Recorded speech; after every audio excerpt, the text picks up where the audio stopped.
Good evening. My name is Fayola Delica and I'm a candidate running for State Representative House District 108. And this is day six of our video campaign. And just wanted to recap from our video from earlier today. We had an opportunity to be at college, speak to college students and go to college campuses, especially the University of Miami, while I was attending a meeting in South Miami. And of course, I would not miss the opportunity to step grounds on Cane land, as that's one of my alma maters, and really empowering and encouraging college students to really get politically active.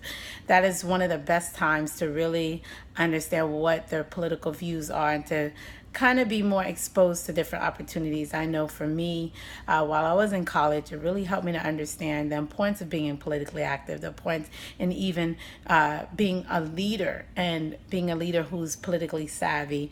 Especially at University of Florida, it was very competitive, but we're going to stick to the University of Miami since we're in Miami, and want to represent Miami today since we represented UF yesterday.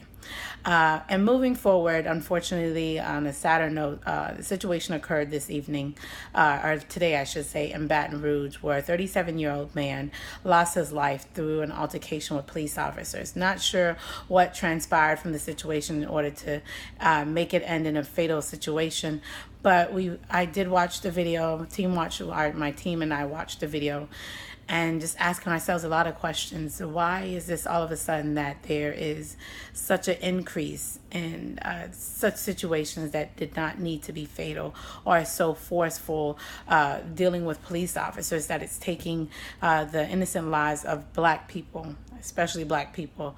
I know it's happening to other cultures and other ethnic groups, but it becomes a consistent thing when you see Black women, young men and women, or Black people in general. Black lives do matter, and I do hope the police officers will understand that you have an authority, you have a badge and a gun, but that is to be used to protect our lives, not to take away our lives, especially when there was no need for such action or such forceful dealing with him, or even the other situations that have occurred over the years. Black lives do matter. I'm asking the communities to stand up. I'm asking the community leaders, the activists, if you have a voice and you have influence in your community, you're a stakeholder, I'm asking you to speak up, because we need to speak up and let them know that enough is enough. This is not this will not be tolerated, and it's unacceptable.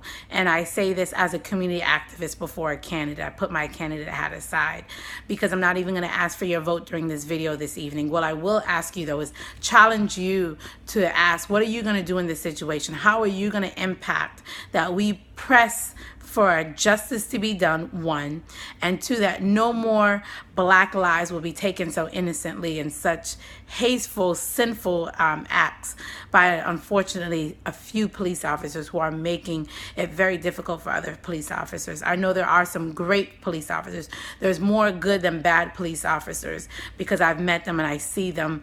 Some of them are my colleagues, some of them are my friends, some of them are acquaintances, and some of them I just happen to know by being a candidate. And they really do care, and they really use their authority to really make peace and make sure our communities are safe. But unfortunately, there are a few, and I say a very, very few, and I hope it's a very, very few, that are the ones that are causing the problems, and we need to identify them and deal with that situation. So whatever needs to be done, whether it's making this a federal situation and asking President Obama to get involved, or whether it's this a state or a local issue and asking our state and local elected officials to find a solution to this problem, because this should not be happening. That innocent lives, their blood is being shed on these streets by such crimes. And I do hope that justice will be done for this Sterling family. And I do ask for a moment of silence as we respect his life. And whatever the situation was, that we hope we need solutions. We need answers to what happened during that altercation, as well as other situations and other cases that I still have not received answers. Families cannot get closure until they get answers or justice is served. So a moment of silence.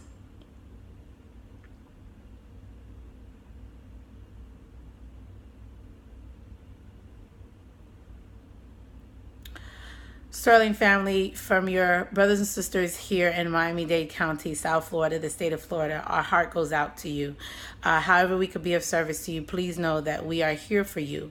And I do hope that Miami-Dade County will get the police officers involved on our communities so we can make sure that there's a great relationship between the police officers and the communities that they serve, especially the minority communities, especially people who look like me, brown skin, dark skin people, that we will be able to feel safe. Because I know even for me sometimes I question if I should feel safe or should I fear my life when I see a police officer.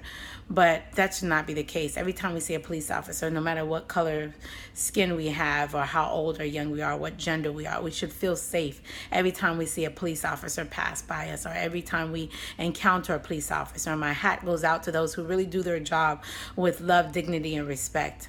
And I do hope that we can identify those who are not doing it with the right intentions.